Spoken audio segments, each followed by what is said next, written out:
ஒடுக்கப்பட்டவர்கள் சார்பாக கேட்கிறேன் உரிமை. அடைக்கப்பட்டவர்கள் சார்பாக கஜினி முகமது வந்தபோது என்ன பண்ணீங்க? கதவை திறந்துக்கிட்டு தாராளமாக உள்ளே போங்கோ, தோ இருக்கிறதே அதுதான் அப்படின்னு சொல்லி கஜினி முகமதுக்கு மட்டும் கதவை திறந்து விட்டீங்க. அவர் 17 தடவை வந்த போதும் மூச்சு விடலை. 17 தடவையும் கஜினி முகமதுக்கு கதவை திறந்து விட்டு பிராமணர் அல்ல, எல்லா பிராமணரும் போக முடியாதுங்க. சரி, ஓகே சார். பிராமணரும் போக முடியாது சார். நான் பிராமணர் இல்ல சார். நீங்களும் போக முடியாது. பேச்சுரிமை சேனல் நண்பர்கள் அனைவருக்கும் வணக்கம். ஒரு 2-3 நாட்களாக ஒரு ஐயங்கார் பிரசங்கி, அதாவது கதா காலட்சேபம் செய்கின்ற ஒரு ஐயங்கார், அந்த வயோதிகர், அவரை பிடிச்சி நம்ம பசங்க ரொம்ப ட்ரோல் பண்ணிக்கிட்டு இருக்கானுங்க. அதை பற்றிய சில செய்திகள். அந்த வயோதிகரை நம்ம திருத்த முடியாது, நாய்வாலை நிமிர்த்த முடியுமா? ஆனால் இந்த இளைஞர்களுக்கு சில செய்திகள், நம்முடைய நண்பர்களுக்கு சில செய்திகளை இந்த காணொளியின் வாயிலாக சொல்லலாம் நினைக்கிறேன். 17 முறை படையெடுத்து வந்த கஜினி முகமதுவுக்கு கதவை திறந்து விட்டது யாரு? கற்ப கிரகத்தின் கதவை திறந்து விட்டு உள்ள போங்கோ, போய் எடுத்துக்கிறங்க ராஜான்னு சொன்னது யாரு? சாதாரண மனிதனா? நீங்க தானே கற்ப கிரகத்துக்கு காவலா இருந்தீங்க. எத்தனை பேர் உடைவாளுக்கு பலியாகிறீர்கள்? எத்தனை பேர் அதை தடுத்து ரத்தம் சிந்தினீங்க? இல்ல, வாங்க வாங்க எடுத்துட்டு போங்க. ஒரு தடவை 2 தடவை இல்லையே, 17 தடவை கஜினி முகமது படையெடுத்து வந்தான். 17 முறையும் நாராயண் சுவாமி கோயிலுடைய கர்ப்ப கிரகத்தை திறந்து விட்டீங்களா இல்லையா? அவருக்கு, அவர் மாட்டுக்கறி திங்கிறவர் தானே, தின்னுட்டு தானே வந்தாரு. கர்ப்ப கிரகத்துக்குள்ள போய் எல்லாத்தையும் பண்ணிட்டு தூக்கிட்டு போனாரு. அதாவது வலுத்தவனை கண்டால் உங்களுடைய சனாதன தர்மம் பயந்து நடுங்கி அஞ்சி நடுங்கி பதுங்கி கொள்ளும். எங்கேயாவது மூளையில போய் முக்காடு போட்டுக்கொண்டு பதுங்கி கொள்ளும். ஏழை எளியவனை கண்டா பாயும். சனாதன தர்மம் வீறு கொண்டு எழும். இப்ப சனாதன தர்மத்தை காப்பாற்றுறதுக்கு, இப்பொழுது சனாதன தர்மத்தை காப்பாற்றுவதற்கு புதுசா ஒருத்தர் புறப்பட்டு வந்திருக்காருல்ல, பவன் கல்யாண். அவர் இந்த கேஸ் தான். வலுத்தவர்கள் வந்தால் பதுங்குவீர்கள், ஏழை எளியவன் மேல் பாயும். இதற்கு பெயர் தான் சனாதன தர்மம். ஆகவே நம்ம அந்த இளைஞர்கள் வெளிப்படையாக கேட்க ஆரம்பித்திருக்கிறார்கள், நேருக்கு நேர் கேட்கிறார்கள். அதாவது பெரியார் அவர்களுடைய காலகட்டத்தில் அவர் மேடை போட்டு தனியாக திட்டிக் கொண்டிருந்தார். இன்றைக்கு சனாதன தர்மத்தை காசாக்கி அதை பிரசங்கம் பண்ணி அதை காசாக்கி கொண்டிருக்கின்றவர்களிடம் நேருக்கு நேர் தைரியமாக இந்த இளைஞர்கள் கேட்டிருப்பது வரவேற்க தகுந்த விஷயம்தான். தொடரட்டும் உங்கள் பணி. ஆனால் கொஞ்சம் இன்னும் நீங்கள் கவனிக்க வேண்டிய விஷயங்கள் நிறைய இருக்கின்றது. நிறைய பேரை, நிறைய ஒளிந்து கொண்டிருக்கின்ற அந்த சனாதன போர்வையை போர்த்தி கொண்டிருக்கின்ற அவர்களுடைய சனாதனிகளுடைய முகத்திரையை எல்லாம் கிழிக்க வேண்டிய பொறுப்பு இளைஞர்களுக்கு இருக்கிறது. இன்னும் கொஞ்சம் கடுமையான போக்குடையவங்க, இந்தி படிச்சுக்கிறங்க சார். இந்த இந்திக்கார சாமியாரெல்லாம் வர்றாங்கல்ல, அவங்களுடைய முகத்திரையையும் இந்தியில பேசி கிழிக்க வேண்டியிருக்கு. அதனால இந்தியும் நாம் தெரிந்து கொள்ள வேண்டியிருக்கு. இதெல்லாம் இந்தியிலையும் பேசி கிழிச்சாதான் இவனுக்கு திமிர் அடங்கும். இன்னும் வடநாட்டில் இருக்கிற ஏழை எளிய மக்களுக்கு நம்முடைய செய்தி போய் சேரும். அதனால நம்ம இந்தியில பேச வேண்டிய கட்டாயத்தில் இருக்கிறோம். நாம் மூளையிலே உட்கார்ந்து கொள்ள முடியாது. இந்தியாவிலிருந்து சனாதன தர்மம் என்ற பெயரிலே ஆட்டுவித்து கொண்டிருக்கின்ற ஒரு லஞ்சப்பேயை, ஒரு அதுக்கு பேர் என்ன சொல்றதுன்னா, அதாவது அது ஒரு பிசினஸ் பொருள். சமயத்துக்கு தகுந்தபடி அது பச்சோந்தி.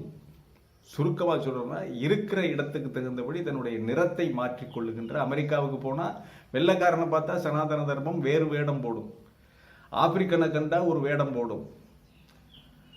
அரபியனை கண்டால் அரபியனிடம் அஞ்சி நடுங்கி பயப்படும். அவன்கிட்ட ஒரு வேஷம் போடும், ஒரு நிறம் காட்டும். இந்தியாவில் ஏழைகளிடம் ஒரு நிறம் காட்டும்.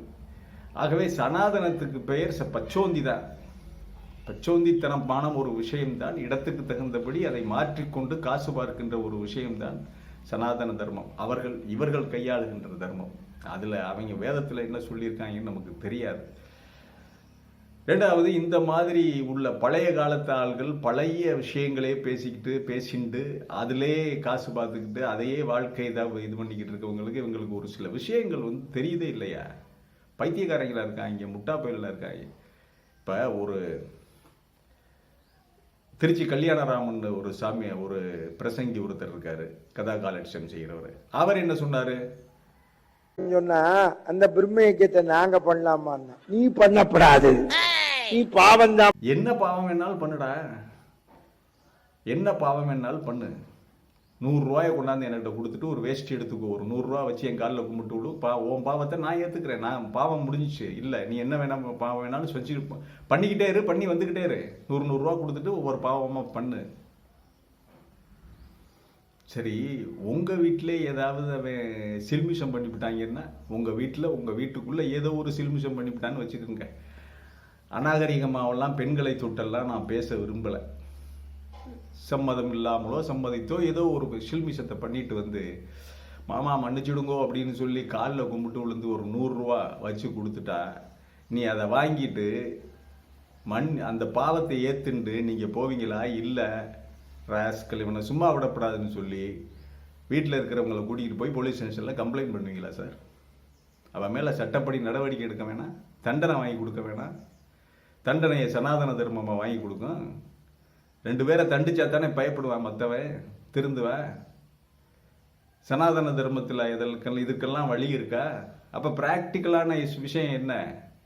அவன் போய் போலீஸ் ஸ்டேஷனில் இவர் தான் உங்க பாவம் பண்ண சொன்னார், அவர் உபன்யாசத்தை கேட்டுட்டு தான் வந்து நான் பாவம் பண்ணிட்டு 100 ரூபா வச்சு கும்பிட்டு விழுந்துட்டேன், வர வேணா கேளுங்க அப்படின்னு சொன்னான்னா இந்த முகத்தையில் அவன் காரி துப்ப மாட்டான் போலீஸ் ஸ்டேஷனில். ஏயா, நடைமுறை யதார்த்தத்துக்கு தகுந்தபடி நடந்துக்கிறங்க சார், யதார்த்தத்துக்கு தகுந்தபடி நடந்துக்கிறங்க.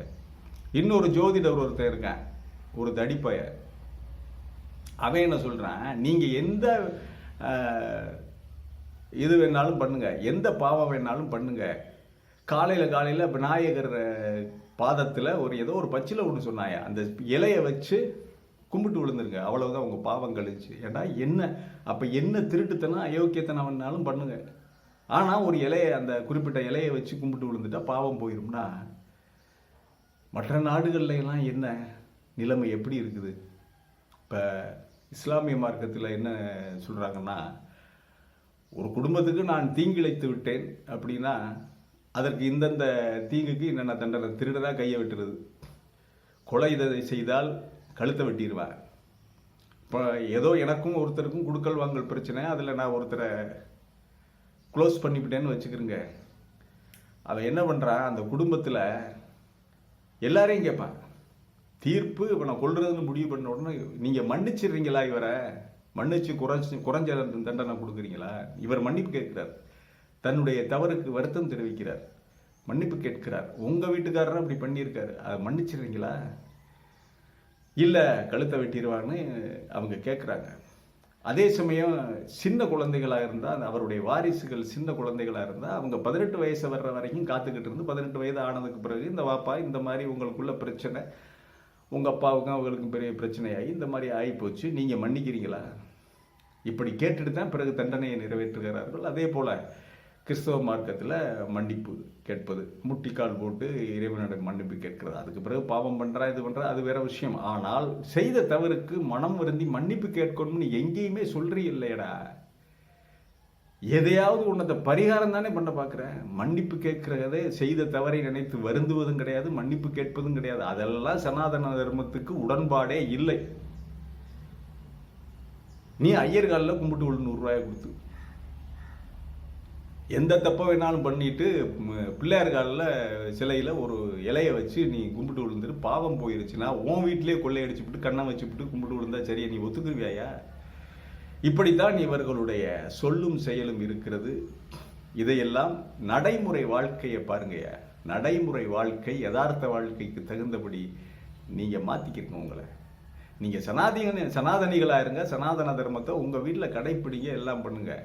ஆனால் இதுதான் உலக பொதுமறையெல்லாம் பேசுறதுக்கு வந்தால் இப்படித்தான் இளைஞர்கள் உங்களை கேள்வி கேட்பார்கள், அதற்கு பதில் சொல்லித்தான் ஆக வேண்டும். கருவறைக்குள் போகக்கூடாது, மற்ற ஜாதியினர் போகக்கூடாது, ஐயர் மட்டும்தான் போகலாம் அப்படிங்கிறாங்க. சரி, அதிலும் சில கேள்விகள் இருக்கு. அந்த கருவறைக்குள்ள ரொம்ப கிளீனாக இருக்கா, உங்கள் கடவுள் அனுக்கிரகத்தில் பள்ளி பாய்ச்சையெல்லாம் நுழையிறது இல்லையா? காக்ரோச் நுழையிறது இல்லையா? பள்ளி எச்சமிட்ட அந்த புழுக்கைகள் அதெல்லாம் அதுக்குள்ளே கிடக்கும்ல, அதெல்லாம் டெய்லி காலையில் கூட்டி சுத்தம் பண்ணிட்டு அப்புறம் எதுக்கு அபிஷேகம் பண்ணுறீங்க? இந்த மாதிரி அசுத்தங்களை எல்லாம் இது பண்ணிட்டு பண்ணுறதுனா சில வேலைகளில் சாமி சில வேலை இருக்கும். பள்ளி எச்சமிட்டது, பள்ளியெல்லாம் போகலாம், எச்சமிடுகிற பாய்ச்சை போகலாம், அதுக்கெல்லாம் எந்த தண்டனையும் கிடையாது. மனிதன் போனால் அதற்கு தண்டனையா என்று தான் அந்த இளைஞர்கள் கேட்கிறதுங்க. சங்கி பயில இருக்காங்க பாருங்க ஆர்எஸ்எஸ். இன்னும் மிக மிக ஆபத்தான சங்கிகள் தமிழிசை சவுந்தரராஜன் போன்ற ஜால்ராக்களை நீங்கள் வம்பிழுத்து நீங்கள் செய்ய வேண்டும் என்பது, அதற்கான கேள்விகளை தயார்படுத்தி கொண்டு செய்ய வேண்டும். அதே போல இன்றைக்கு நாடு சந்திக்கின்ற நிலைமை, ஜனநாயகத்துக்கு விடப்பட்டிருக்கிற சவால், உங்களுடைய காலத்தையும் பொழுதையும் எங்கே செலவிட வேண்டும் என்றால் இந்த இவிஎம் மெஷின் தேவைப்படுகின்ற மாநிலங்களிலே தேவைப்படும் போது வெற்றி பெறுகின்ற அளவிலே இவிஎம் மெஷினை உருவாக்கி வைத்துக் கொண்டு இந்த நாட்டின் ஜனநாயகத்தை பலிபீடத்திலே நிறுத்தி தேவைப்படும் போதெல்லாம் பலி கொடுத்து கொண்டிருக்கின்ற ஜனநாயகத்தின் ரத்தத்தை குடிக்கின்ற பாரதிய ஜனதா கட்சி அதனுடைய ஆளுமைகளைத்தான் நாம் எதிர்க்க வேண்டும். அதில் இளைஞர்கள் தங்களுடைய நேரத்தையும் பொன்னான காலத்தையும் செலவிட வேண்டும் என்பது நம்முடைய வேண்டுகோள். மீண்டும் ஒரு காணொளியிலே சந்திக்கிறேன். இது வாய்ஸ் ஆஃப் தமிழ் வழங்கும் பேச்சுரிமை சேனல். சேனலை சப்ஸ்கிரைப் பண்ணுங்க, மறக்காம பெல் பட்டனை அழுத்துங்க, கமெண்ட் செய்யுங்கள், ஷேர் செய்யுங்கள், பிடித்திருந்தால் லைக் செய்யுங்கள். நன்றி, வணக்கம்.